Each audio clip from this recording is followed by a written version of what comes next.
né? Como é que eles interagem, né? E, quer dizer, não considerando esse comportamento estratégico.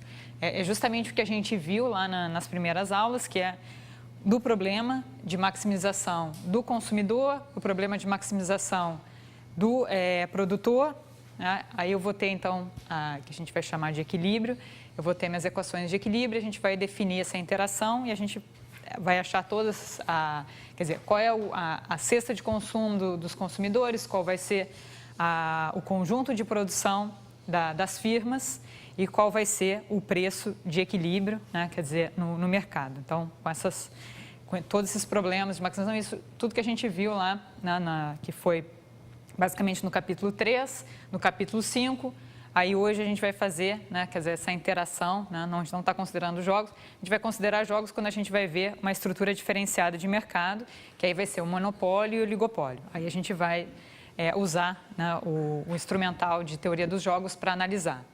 Agora, em mercados competitivos, a gente vai ter a mesma hipótese que a gente estava fazendo lá no capítulo 13, no capítulo 5, que os mercados são competitivos, que tem um grande número de consumidores, tem um grande número de firmas, então eles competem entre si, né? Então eles não afetam o preço, quer dizer, cada agente não afeta o preço de mercado. O preço de mercado vai ser dado em equilíbrio, né? Nessa interação, né? Nessa força da demanda, né? Por parte do consumidor e da oferta pelo lado da firma, né? Que vai definir qual é o meu preço de equilíbrio. Então, hoje a gente vê quer dizer, mercados competitivos, né, pegando lá o capítulo 3, juntando, né, a interação do capítulo 3, do capítulo 5, consumidor e firma, e mais, né, que a novidade vai ser, quer dizer, colocando tudo isso junto e quais são as equações de equilíbrio. Né, que basicamente, né, no modelo simples, agora que a gente vai ver, a gente vai analisar, quer dizer, só uma ideia, uma definição de equilíbrio geral, mas equilíbrio geral, na verdade, a gente não vai ver, a gente só vai analisar equilíbrio parcial, né, que vão ter algumas hipóteses simplificadoras, tais como preços, né, a gente vai ver ainda nessa aula hoje. E aí vocês veem, por exemplo, só equilíbrio geral quando fizerem a próxima disciplina, quer dizer, que tem no próximo semestre, que é ainda de mestrado, que é Economia Matemática e Finanças 1. Aí vocês vão começar a ver equilíbrio geral, né, que são os capítulos mais avançados ali do Mascoléu. Tá? Hoje que a gente vai ver vai ser a parte B e C do capítulo 10 do Mascoléu, tá? Que são sobre mercados competitivos. Tá? No mercado perfeitamente competitivo, o preço é igual ao custo marginal? Exatamente. Isso é uma característica. No longo prazo, o lucro é zero. Bom, o preço é igual ao custo marginal, então não tem nenhum incentivo em produzir mais do que eu já produzo. Sim. Pensando nesse... sim. Ele vai... justamente, né? Quer dizer, ele vai chegar num ponto que ele vai produzir exatamente, quer dizer, no ponto ali que onde... Quer dizer, e é exatamente onde eu tenho o equilíbrio, onde o custo... Né? Quer dizer, o preço dele é igual ao custo marginal. E a gente vai ver que, além disso, quer dizer, no longo prazo, né? Claro que no curto prazo, porque sempre vai estar entrando, a outra hipótese que a gente faz é de livre entrada, né? Quer dizer, não tem nenhuma restrição, assim como depois a gente vai ver lá em mercados, quer dizer, com poder de mercado, né? Que tem restrições, às vezes. Por que tem monopólio, né? Tem monopólio, às vezes, porque a infraestrutura, em princípio, né? Por exemplo, para criar toda uma iluminação de uma cidade, né? A infraestrutura, em princípio, é um grande investimento. Então, assim, pode ter livre entrada, mas no fundo não é, porque é uma coisa que, quer dizer, não adianta porque não vai pegar um pedaço das casas, né? Aí umas casas vão ser oferecidas com tal concessionário de energia elétrica, não, o cabo vai passar direto para todo mundo, né? Então, é difícil particionar. Então, tem algumas coisas que a gente até chama, quer dizer, que isso não é tão prejudicial e é até por isso que o governo de certa forma, quer dizer, tem que assumir esse tipo de papel, são os monopólios naturais, né? Então, tem coisas que são, quer dizer, razoáveis mesmo de considerar, né? Por exemplo, energia elétrica, não tanto telefonia, mas energia elétrica, rede de esgoto, coisas bastante, quer dizer, bem público mesmo, característico, né? E que então, né, quer dizer, precisa que, quer dizer, um só vai fazer toda essa infraestrutura, né, e a gente vai ter. Mas aqui não, aqui a gente só está estudando, quer dizer, são mercados, né, competitivos, né, por exemplo, né, quer dizer, eu tenho um monte de padaria, quer dizer, um mercado competitivo lá de padarias, um mercado competitivo de supermercados, que não é o que ocorre aqui, mas no Rio de Janeiro, principalmente na Zona Sul, né, que tem um ou outro supermercado e o preço a gente paga, quer dizer, preço não competitivo. Então, mas assim, de qualquer forma, quer dizer, tem alguns mercados que têm essa característica, né, de serem mercados competitivos, né, e claro que a análise aqui também é um pouco mais simples, né, a gente está simplificando um pouco a ideia, mas, quer dizer, serve de qualquer forma para analisar alguns tipos de mercados. Então,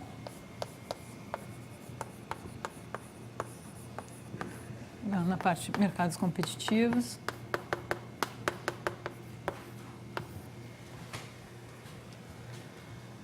Então, vou formar minha economia.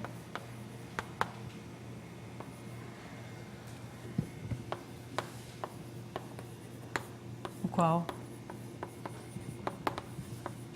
os consumidores e firmas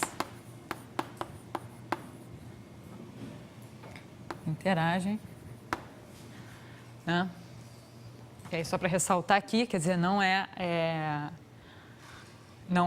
estratégico, né? Quer dizer, os mercados competitivos, né, automaticamente já... Outra coisa que a gente vai estar considerando aqui são... vai ser a noção de Pareto otimalidade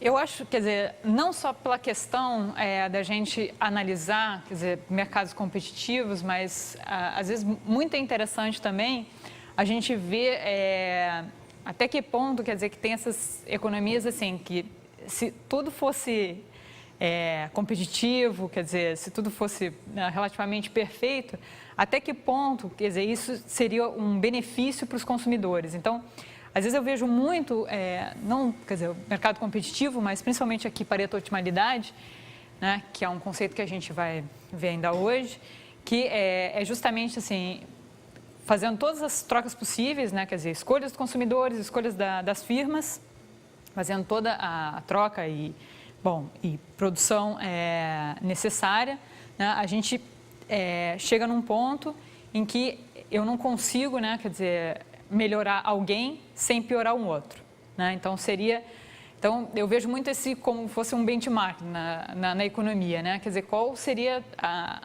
uma situação melhor que a gente poderia chegar para os consumidores e serve muitas vezes para comparar, né, com distorções na própria economia. Então, assim, se tudo fosse perfeito, tudo muito bem, então o equilíbrio seria aqui, né? Então, com distorções na economia, até que ponto, né, a gente vai ver que vai ter uma fronteira eficiente, até que ponto eu estou abaixo, né, ou se os mercados não são completos, se tem problemas que eu não consigo me redear, né, me assegurar de todos os possíveis, a gente viu estados da natureza, né, amanhã não sei o que vai acontecer, então é uma característica de mercados completos, então até que ponto, quer dizer, eu estou abaixo, né, dessa Pareto otimalidade, tá? E aí a gente vai ver, né, a gente vai provar que são dois teoremas importantes, é o primeiro teorema do bem-estar e o segundo teorema do bem-estar, é que se eu tenho o equilíbrio competitivo, eu vou ter a Pareto otimalidade e vice-versa. Então tem o primeiro e o segundo teorema do bem-estar, tá? Então a gente vê isso. Então eu acho, quer dizer, é interessante também para ver, né, mesmo que eu esteja analisando uma estrutura que não seja, né, que tenha alguma distorção na economia, isso aqui pode me servir de benchmark, né? Dizer assim, olha, o melhor seria aqui, né? Mas com a distorção está todo mundo em pior situação, né? A utilidade lá avaliada, né, como um valor, era para ser 10 para cada agente, está 5, 5, né? Quer dizer, ainda tem toda essa margem que poderia melhorar se eu pudesse tirar essa distorção da economia, né? Então, é interessante a gente também olhar sob esse ponto de vista, né? Como se fosse um benchmark para a economia no melhor dos mundos, tá? No mercado competitivo, as variáveis são determinadas pela equação de oferta e demanda. Oferta e demanda, Nenhum dos lados manipula as variáveis. Não, eles escolhem, cada consumidor escolhendo a sua cesta de consumo, cada firma escolhendo o seu nível de produção, né? E mais as equações de equilíbrio, e aí então vai sair os preços de equilíbrio, e aí a oferta e a demanda estão equilibradas. Mas tem que entrar num acordo, né? Que seria Bom, aí é a equação de equilíbrio que a gente vai ver. Onde que vai encontrar, né, a oferta com a demanda, se a gente pensar... A firma não pode manipular o preço e o consumidor não tem nenhum poder de diminuir esse preço. Essa é a hipótese que a gente vai estar fazendo, né? São dos mercados competitivos, né? Então, que consumidores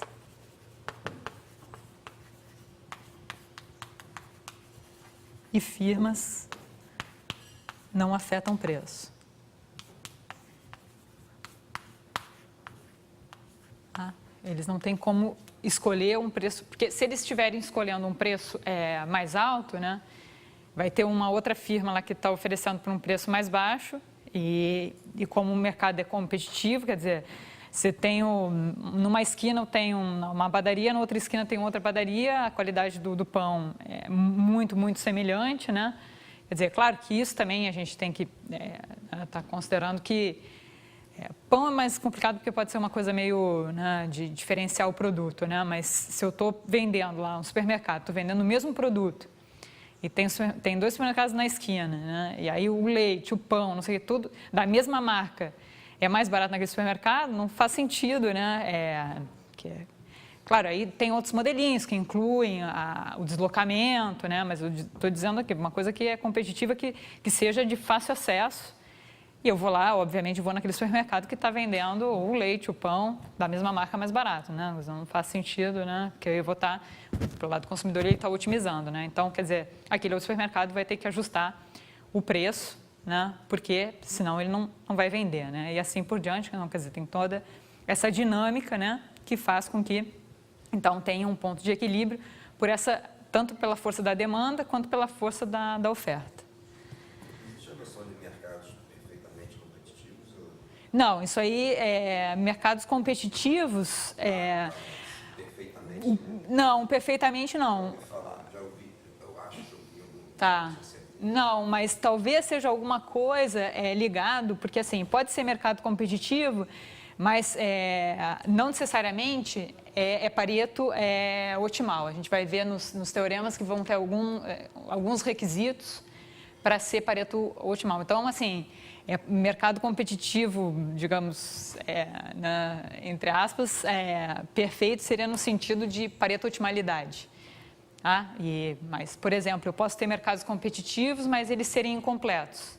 Então, eu não vou conseguir a Pareto otimalidade.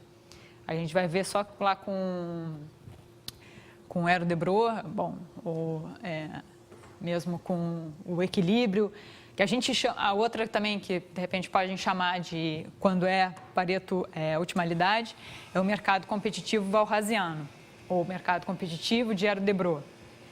Automaticamente eles vão satisfazer as hipóteses que a gente vai considerar e vai ser Pareto otimalidade. Assim, quando eu tenho Pareto otimalidade, eu tenho equilíbrio valrasiano.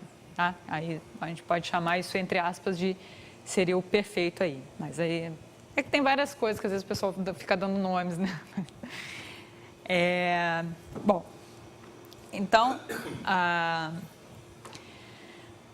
Mas a gente vai ver uma noção, né? Principalmente a gente vai fazendo uma análise agora, um pouco mais simples, com equilíbrio parcial, porque a gente vai estar querendo analisar só basicamente um bem, né? E deixar os outros bens como se fossem tudo no mesmo sentido, e dar um preço 1, né? Que eu vou mostrar aqui, que com a restrição orçamentária eu consigo colocar os preços no simplex.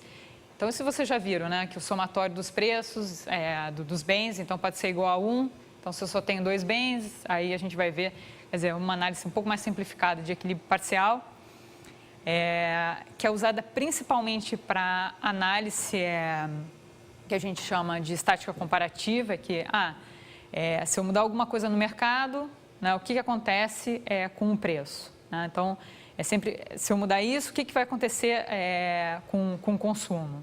Né? Então, sempre tem quer dizer, a gente pode fazer uma análise que é chamada de comparativa estática. E o equilíbrio parcial, que a gente vai ver hoje, é justamente, quer dizer, uma forma bem mais fácil, né, quando eu quero analisar um produto, é bem mais fácil de analisar, muito mais fácil de computar. A gente simplifica bastante o problema de equilíbrio geral, porque equilíbrio geral, no conceito, é fácil.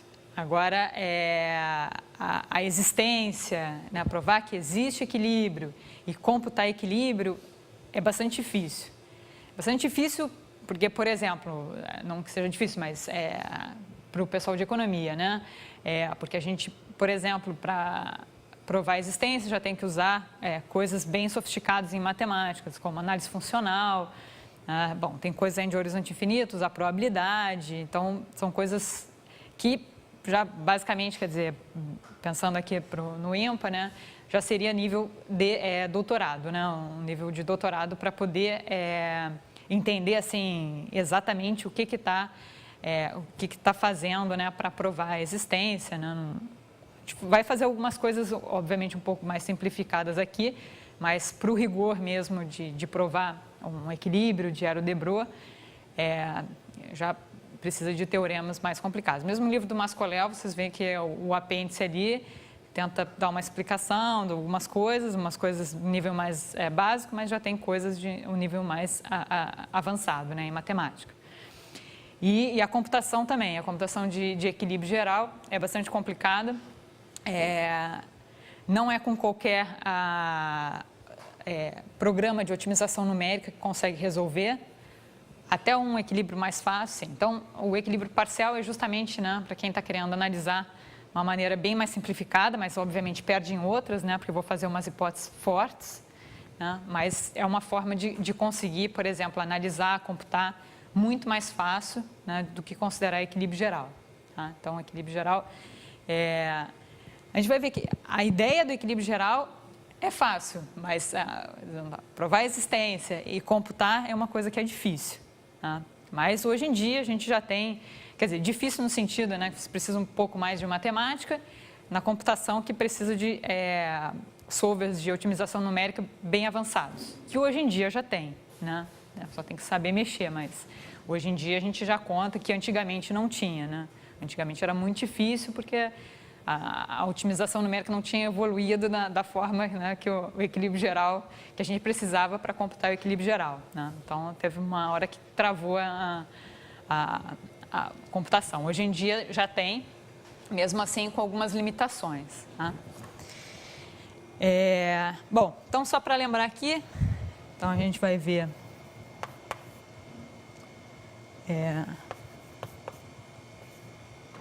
Pareto, otimalidade.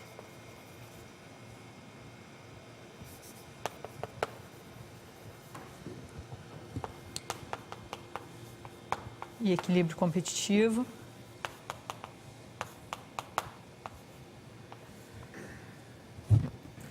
Tá? A prova de existência, vocês veem só no próximo curso, tá? A gente não vai ver nesse curso aqui. A gente só vai ver mesmo a definição de equilíbrio competitivo. Tá? Então, a gente tem, só para lembrar, né? Então, sempre como eu falei, quer dizer, em qualquer artigo, né, de economia, a gente sempre tem que estar definindo as variáveis. Né? Vou lembrar aqui, até porque a gente viu jogos, né, já faz um tempo que a gente não viu. Então, o que é a nossa economia? Vamos lembrar dos das variáveis, né? E quem está, então a gente estava considerando, eu tenho I, porque agora eu vou fazer, aqui, ó, essa interação entre consumidores e firmas, mas dos I consumidores das J firmas, né, de todo mundo. Tá? Apesar de cada um estar fazendo seu probleminha lá de otimização, equilíbrio geral coloca todo mundo junto. Tá? Eu tenho a economia como um todo. Tá?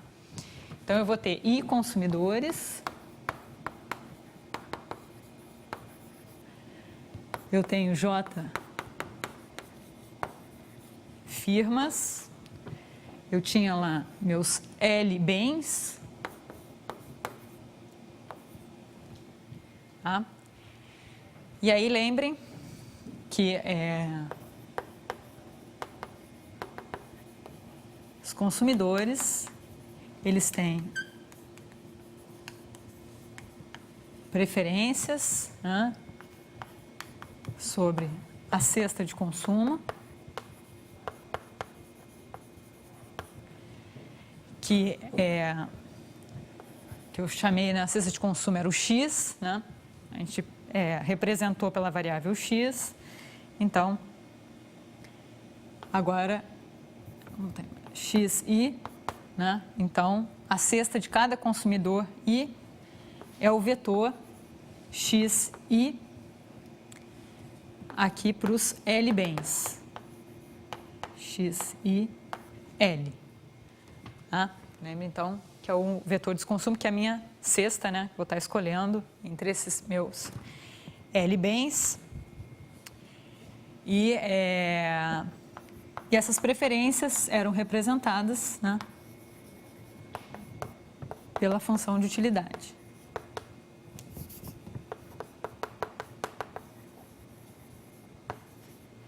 Então, vai ser o I de X, né? Aqui eu estou falando só de uma forma geral, mas pode ser utilidade esperada, pode ser o que quiser aqui, tá?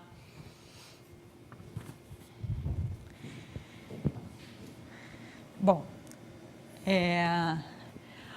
aqui a gente vai mudar um pouquinho a notação, que é bem típica de equilíbrio geral. Né? A gente tinha feito, né, que, lembrem na restrição orçamentária dos agentes, que tudo que eles, o valor que era consumido, então preço, vezes esse vetor, né, quer dizer, o produto interno, né, desse vetor de consumo tinha que ser menor ou igual à renda. Né? Tinha lá um W, que era a renda. E agora, como a gente vai estar analisando, né, equilíbrio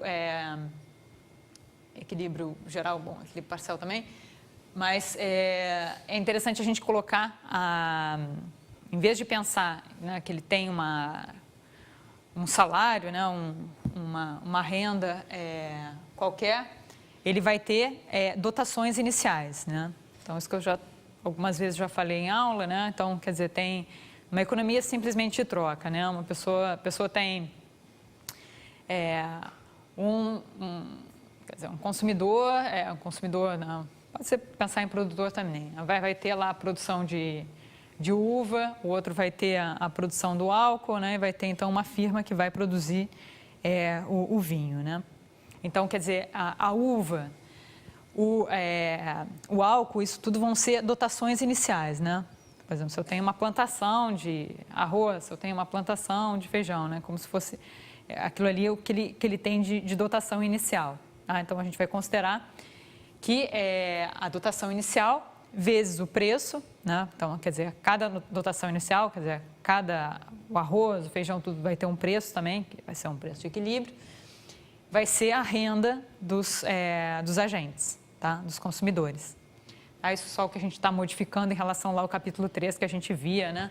Que lembrem que eu tinha EX tinha que ser menor ou igual a 1W, que isso aqui era a minha renda, que já era um valor, né? E agora, o que eu vou ter de diferente aqui é que vai ser PX, né? Vai ser isso para o consumidor. A gente vai fazer uma coisa mais complicada, né? Vai ser esse mesmo vetor de preço aqui, que está avaliado em todos os L's, né? E todos os possíveis, que eu vou chamar de ômega, todos os meus possíveis dotações iniciais. Tá? Então, W é ômega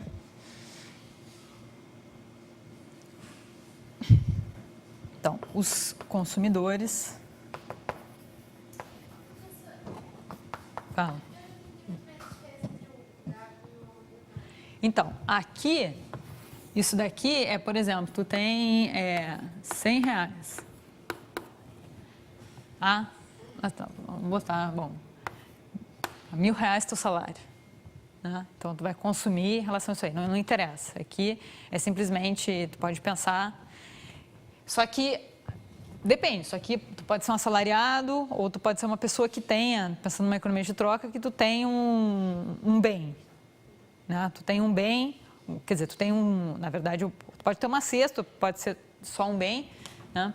Então, no fundo, quer dizer, isso aqui, porque isso aqui sempre é o quê? Isso aqui é uma quantidade, né? O X não é uma quantidade?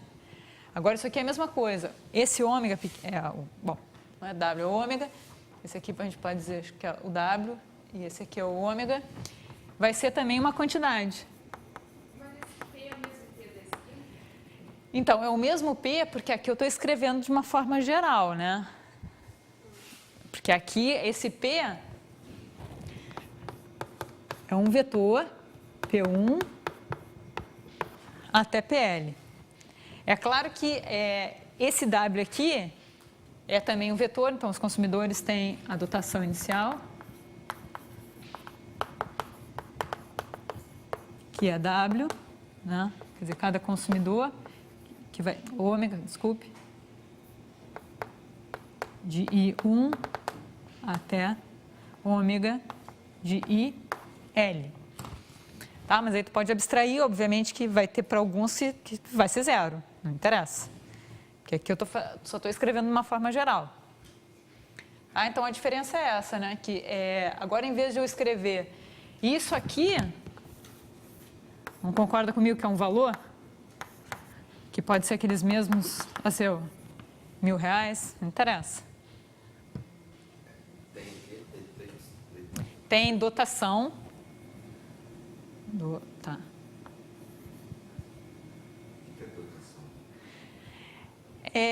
Pois é, bom, é endowment em inglês, mas é uma palavra tipicamente falada pelos economistas, mas é um bem, quer dizer...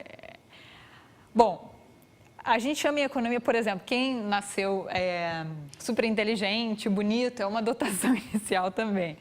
Então, que pode ter uma moeda de troca em função disso, mas a dotação é uma coisa que, quer dizer, que já está, não sei te dizer, mas é um bem que tu tem inicialmente. Você já tem aquilo e o P vai...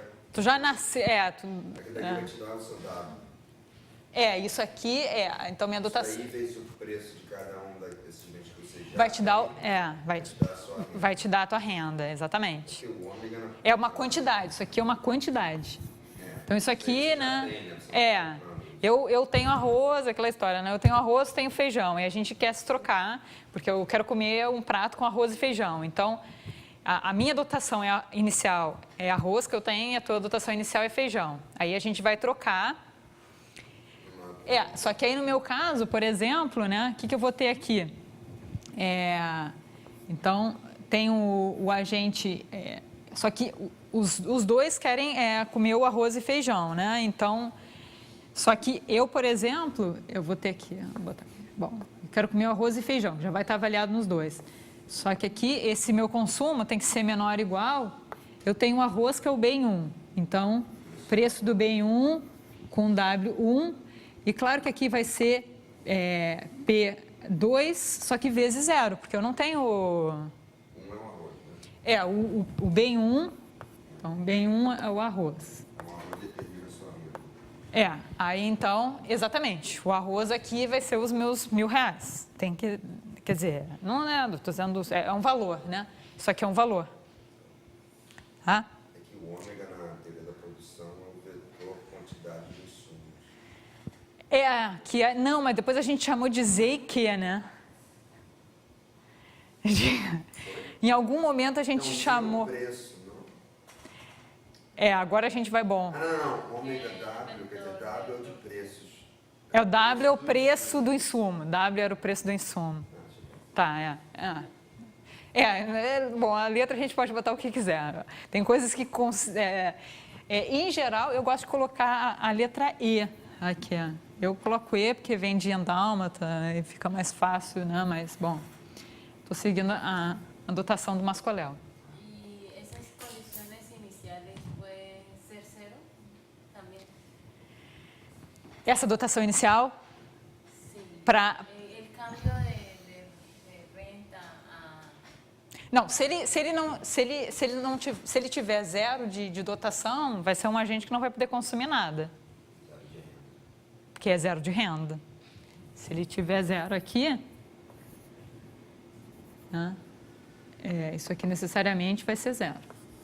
Sí, solo que estas condiciones iniciales van a ser necesarias Vão ter. para más adelante alguna ecuación diferencial. A gente algo así. vai, pelo menos essas dotações, elas têm que ser, para cada agente, vai ter que ser positivo em pelo menos um bem. Vai ser uma hipótese que a gente vai fazer. Van a haber condición inicial cero. Senão não consegue provar a existência de equilíbrio. Aqui a gente está livre ainda, porque a gente não está provando equilíbrio e vocês só vão provar equilíbrio no próximo semestre. Então, não se preocupe muito com isso, pode ser zero, porque isso aqui eu ainda estou definindo a economia. Pode ser alguém que não vai consumir nada, é renda zero, né? Morreu na próxima, uma semana depois. Né? Mas Aquelas equações são diferentes. Isso aqui? Dado grandão, a renda não tem que ser igual ao P vezes o... Não, em princípio, é que então, o W aqui é igual a P. Nesse projeto de dotação inicial, por exemplo, da senhora, como se fosse a primeira coordenada a primeira quantidade de arroz, por exemplo, e a segunda de feijão. Aí no X também é assim, a primeira... Também tem que ser, exatamente. Porque aí aqui eu quero consumir o arroz e feijão. Então, o que eu vou querer aqui? Então, vai ter o P1 de X1 mais o P2 de X2, né? Vai ser, bom, eu só tenho arroz, ômega 1. Né? Então, o meu consumo, a minha cesta de consumo, que é o arroz e feijão, né, tem que ser igual à minha renda.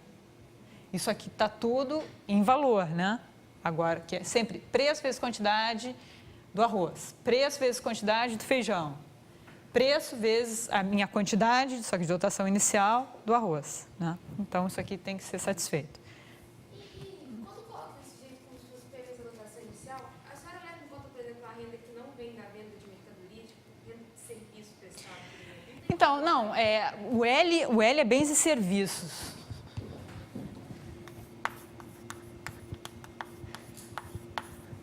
Isso aqui eu posso fazer o L bens, né? Então, é o subscrito, né? L e 1 igual até L grande. Então, pode estar serviços, está tudo aqui. Se a pessoa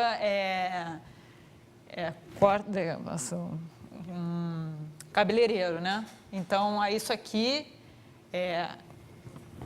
ela quer comer o arroz e feijão e o serviço, cortar o cabelo, é o bem 3. Bom, ela corta o cabelo dela, digamos que ela não precisa comprar.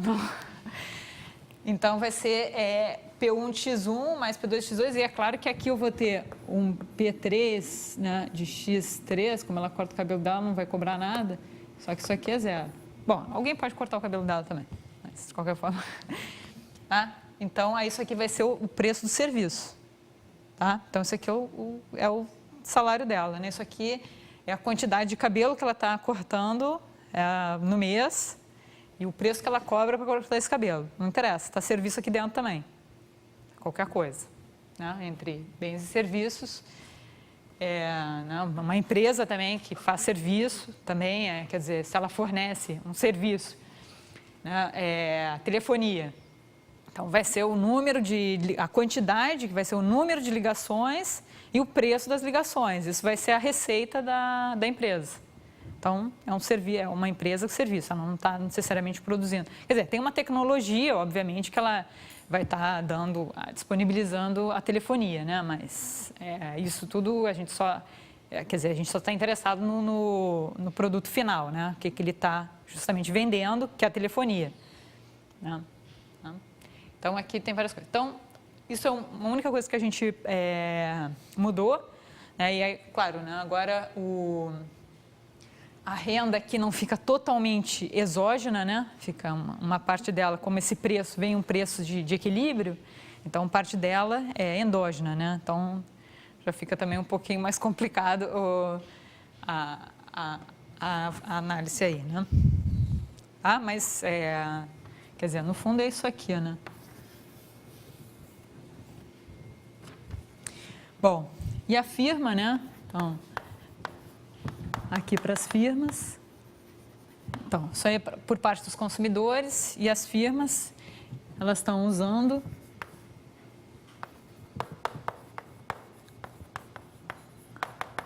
a tecnologia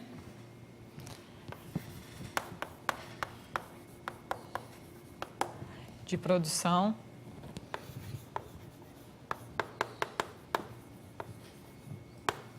das firmas.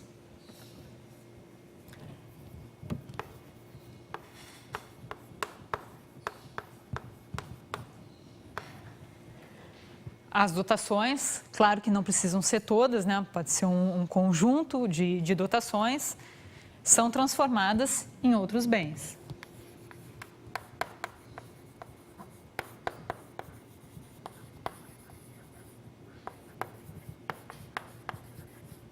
Então, eu tenho lá a economia, né? Digamos, com arroz, com feijão, digamos que eu tenho 4, só para simplificar, dar um exemplo, né? Eu tenho 4, o meu L ali é igual a 4.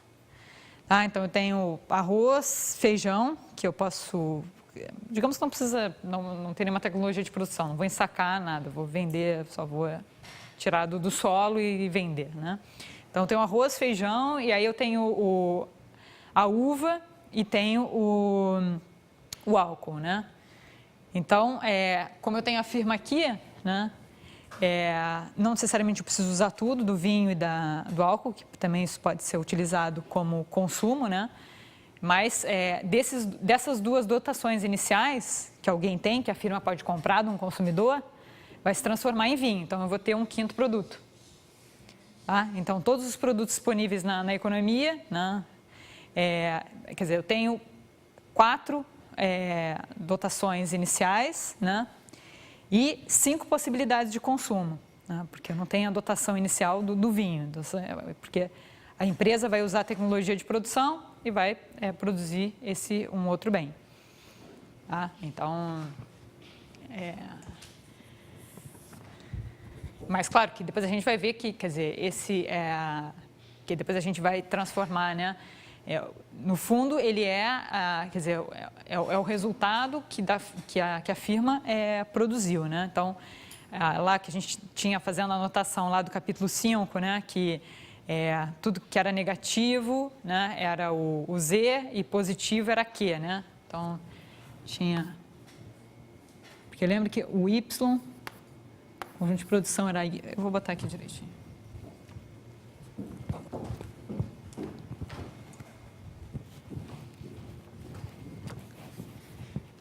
Então, o que era positivo e o que era negativo, né? Considerando... Porque a firma também pode ter dotação, não interessa. Pode ter o consumidor, pode ser a firma. A gente vai simplificar algumas coisas e dizer que só o consumidor tem dotação, mas isso independe, tá?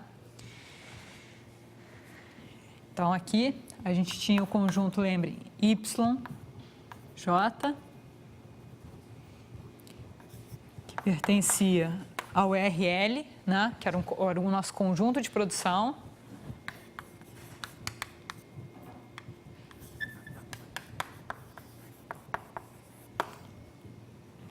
E aí eu tinha, então, meu Y, J, está embaixo aqui, YJ do bem 1, YJ do bem L, que é o meu vetor, né, que eu transformei lá. Então, aqui, né, vai estar, por exemplo, o vinho, né, que eu estou falando, vetor de produção no RL. Aí depois lembra que a gente colocou para separar, né? Porque aqui podia, tudo que era insumo, a gente estava dizendo que era negativo e tudo que era produto a gente dizia que era positivo. Aí depois a gente chamou todos os negativos de Z e todos os positivos, que era a produção, que era Q, né? Então tinha lá, aí tinha o Z, bom, na verdade menos Z, né? E tinha o Q. E aí, então, bom, Z e Q pertenciam ao RL+.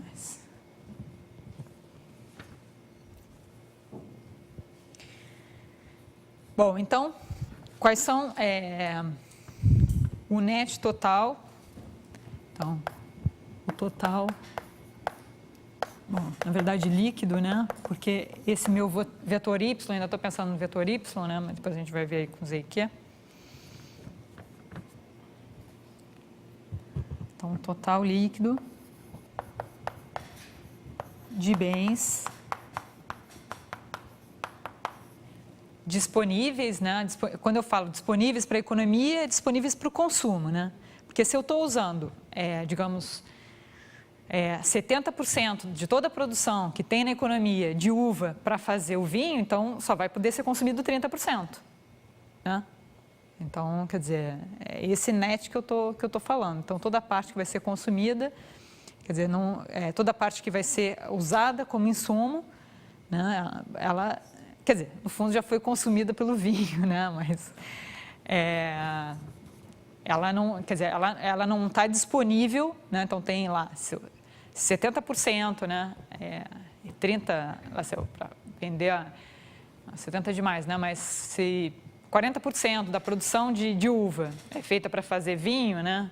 E tem mais 20% para fazer suco de uva, e aí o restante, então, fica para o consumo de uva. Então, quer dizer, para fazer o suco, para fazer o vinho, isso não está disponível para consumir diretamente a uva, né?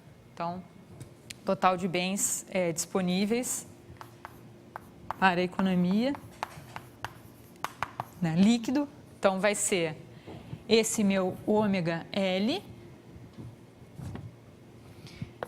mais somatório em J de Y, L, J. Tá? Aqui são tudo que eu tenho de W, mas como aqui eu vou ter alguns negativos, vão estar se cancelando, né? Aqui é o somatório que eu tenho, né? Isso, quer dizer, aqui eu estou tendo para cada bem. Esse somatório aqui é nas firmas, tá? Então, quer dizer, se para um bem eu estou usando, né, tudo como produção, né, então essa coisa vai estar se cancelando, né? Que eu vou ter, quer dizer, eu não vou ter disponível para consumo, né? Quer dizer, são os bens, quer dizer, que está disponibilizado na economia, né? E aí depois que eu vou utilizar para o meu consumo, tá? Porque aí aqui, então eu vou ter, né, o meu Z e o meu Q, né? Que alguns Zs vão estar cortando lá com... O J é o somatório de 1 a L, né?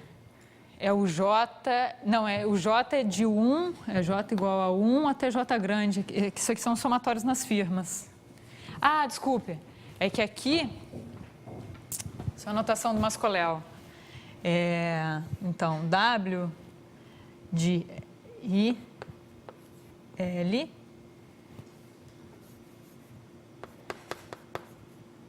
até I grande, ele está chamando simplesmente de ômega L. Ali já está o somatório, já está o somatório dos consumidores. Porque aí senão eu teria, ou senão também posso fazer assim, né? I igual a 1 até I grande em I, tá?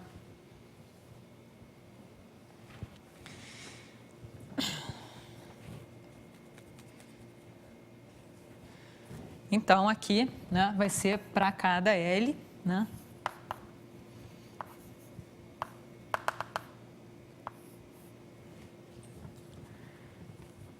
Então, isso que eu estava falando, né? Quer dizer... Então, essa equação total líquido de bens L disponíveis de bens, dos L bens, né? Quando bem Tá, disponíveis. Para todos os bens seria somatório de... Aí eu teria que fazer uma grande soma, uma soma e somar tudo isso em L. Tá? Bem, L minúsculo.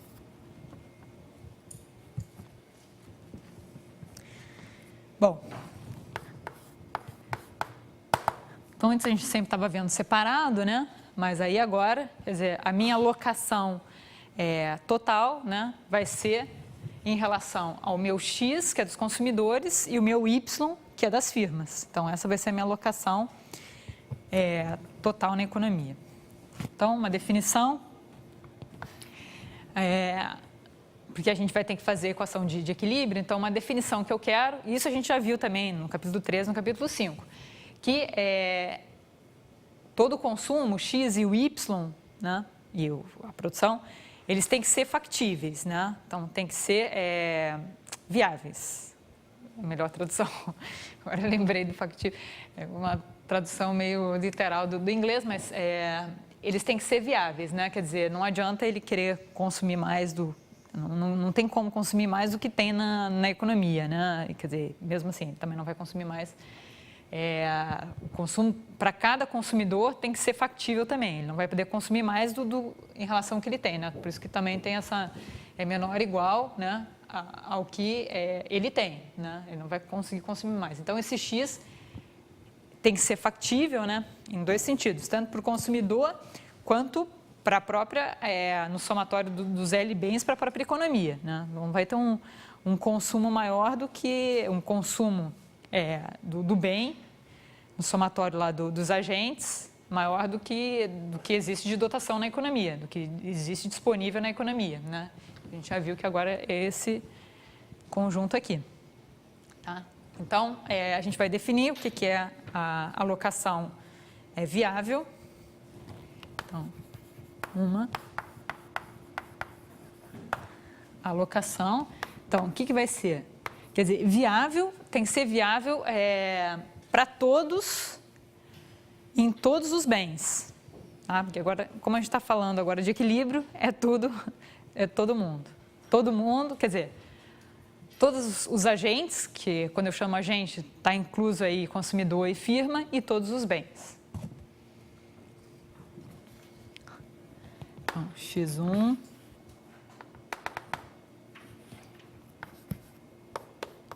XI, Y1, YJ, é uma especificação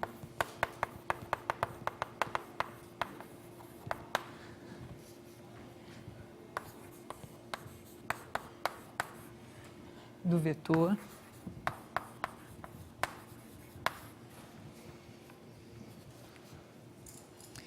de consumo, então do XI,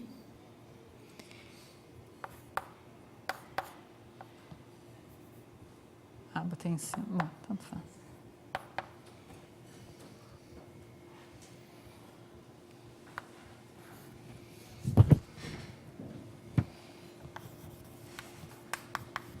Do vetor de produção.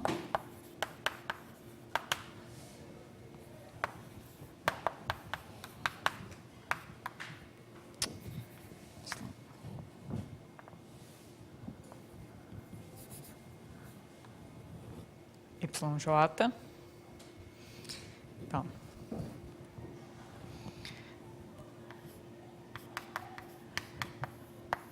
essa alocação, que é esse vetor grandão aí,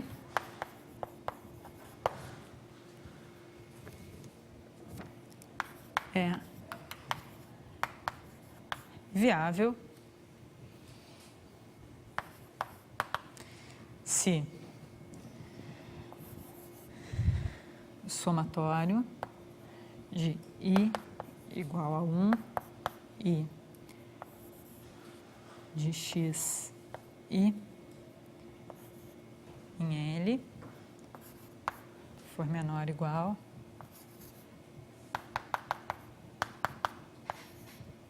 Ômega.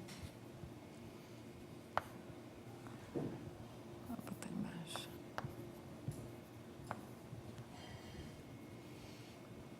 E L.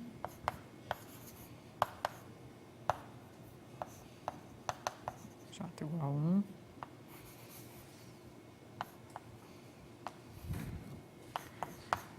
Para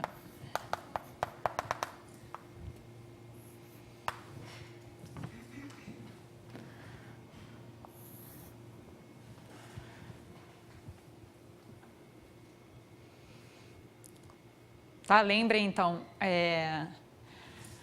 quando a gente estava fazendo no capítulo 3, né, que a gente estava fazendo só para consumidor, a viabilidade era isso aqui, né, que é o total, né, do consumo, né, a quantidade consumida tinha que ser menor ou igual, né, bom, a renda, ou aqui no caso a dotação que ele tem.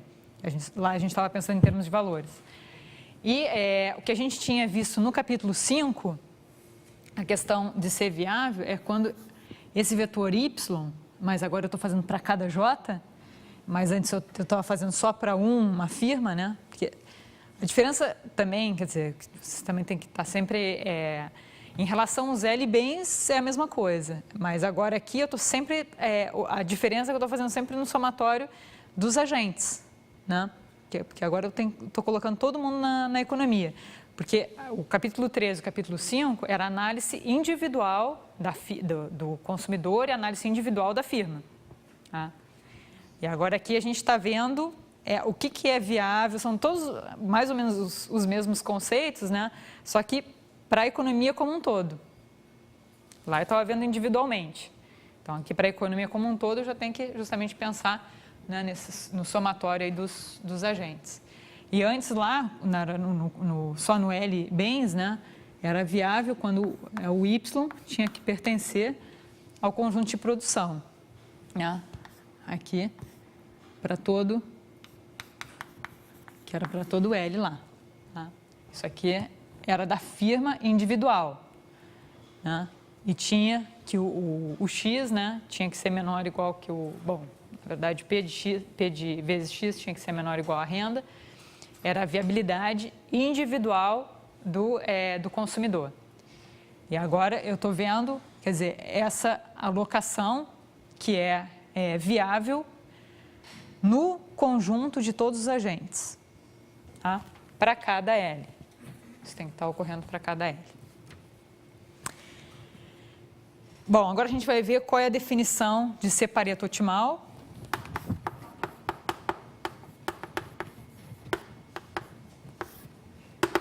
Que eu já comentei algumas vezes em aula. Então,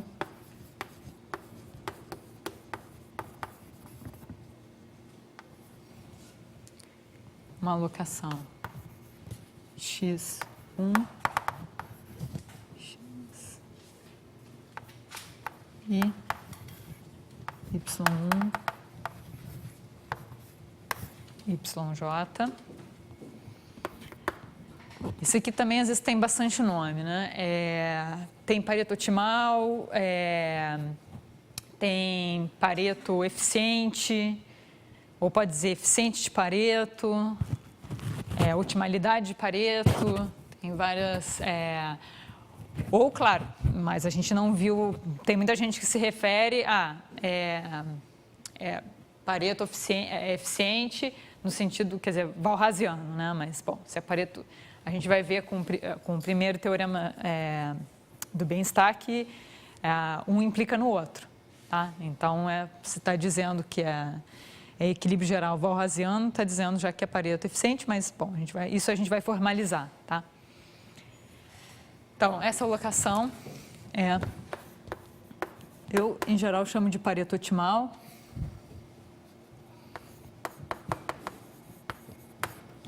Que eficiente às vezes parece mais para a firma, né? Então eu prefiro o otimal, que eu acho mais geral para o consumidor também.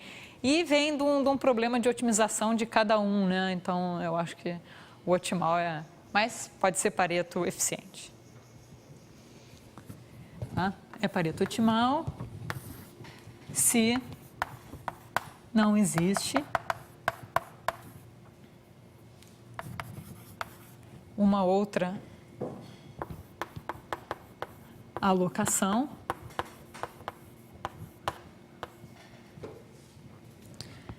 vou chamar de x', 1, x' i, y', 1, y' j,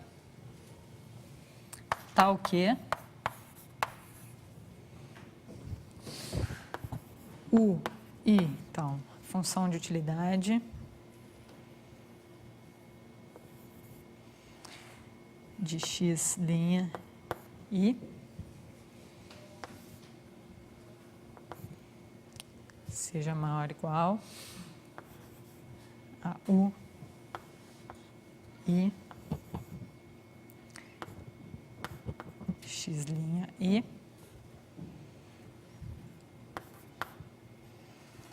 para todo i e u, i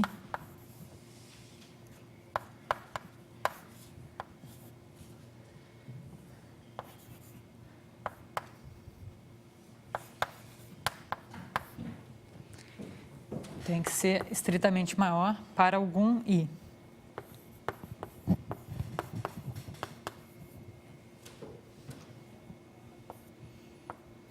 Ali em cima não é maior ou igual que o i, xi? Ah, é. Aqui está errado. Obrigada.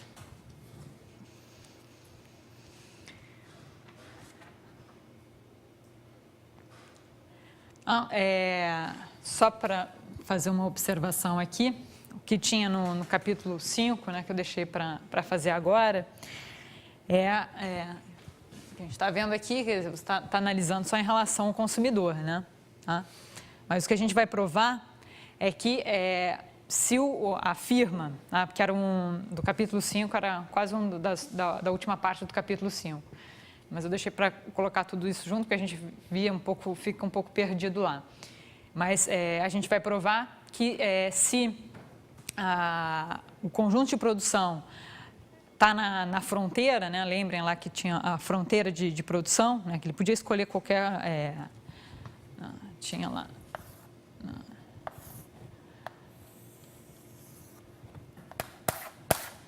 lembrem lá, tinha o conjunto de produção, né? E se a firma estiver escolhendo a sua produção, né? Que aí aqui estava usando lá o produto, que era positivo, a esse insumo, né? Se ela estiver escolhendo aqui, a gente viu, né? Quer dizer, que ela não estava otimizando, que não era eficiente, né? Tá?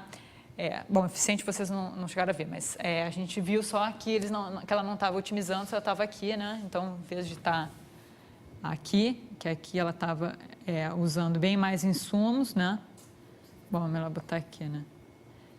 No próprio coisa. Estava usando a mesma quantidade de insumos para produzir bem menos, né? Tá? Então, a gente prova, que aí eu vou resgatar aquela prova lá do capítulo 5, que se o conjunto, se a produção, o vetor de produção está na fronteira, né, que vem do problema de maximização de utilidade, então essa produção é eficiente. Tá?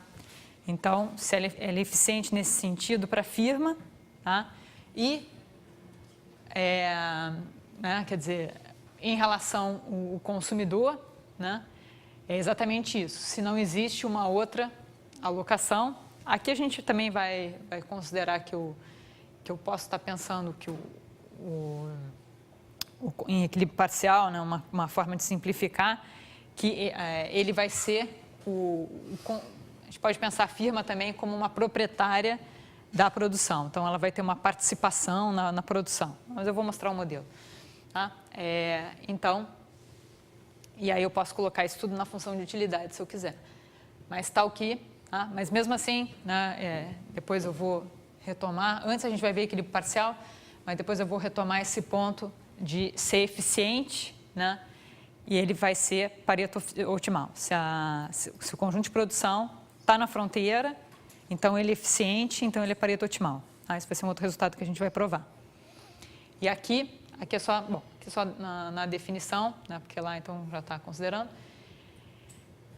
É exatamente, né, a ideia da função de utilidade, né, ser maior, quer dizer, não existe uma, né, que seja maior do que a minha alocação, que é a Pareto otimal, né, para todo I, e que, pelo menos para um I, seja estritamente, né, pode ser igual para os outros, mas quer dizer, para alguns, né, mas para pelo menos um tem que ser estritamente,